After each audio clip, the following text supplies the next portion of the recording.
Dans la série Loi de la gestion du temps, je te parle dans cette vidéo de la loi de Parkinson.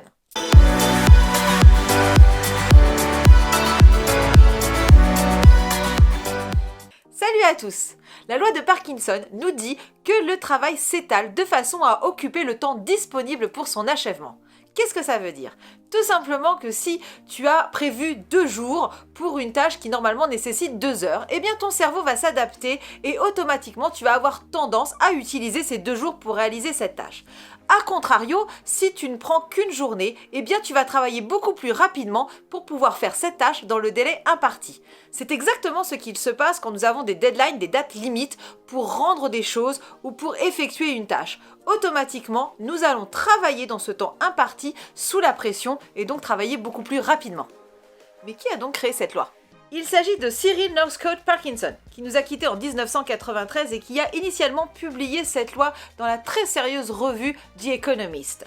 Il a également publié un ouvrage dont je suis sûre que vous allez retenir le nom, Parkinson's Law and Other Studies in Administration. Voilà.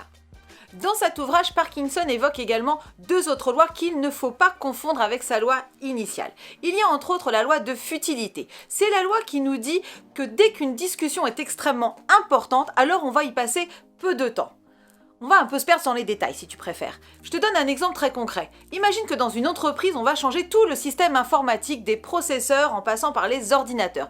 Eh bien, tu vas pouvoir t'apercevoir que tout ça va être réglé très rapidement.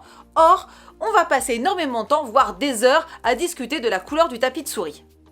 Et il y a le coefficient d'inefficacité. Ce coefficient désigne le nombre des membres d'un comité ou d'une équipe à partir duquel ce même comité ou cette même équipe devient inefficace. Ce nombre est compris entre 19 et 22. Ne me demandez pas pourquoi et revenons à notre loi de Parkinson. Alors, comment mettre en pratique cette fameuse loi de Parkinson? Eh bien, tout d'abord, en te fixant des délais réalistes. N'oublie pas que plus tu vas te fixer de jours pour pouvoir réaliser ta tâche, plus effectivement tu vas mettre de temps pour la réaliser. Découpe tes tâches en sous-tâches, celles-ci auront donc le mérite d'être moins difficiles à accomplir et surtout tu auras moins de chances de te tromper et d'y affecter plus de temps que nécessaire à leur réalisation.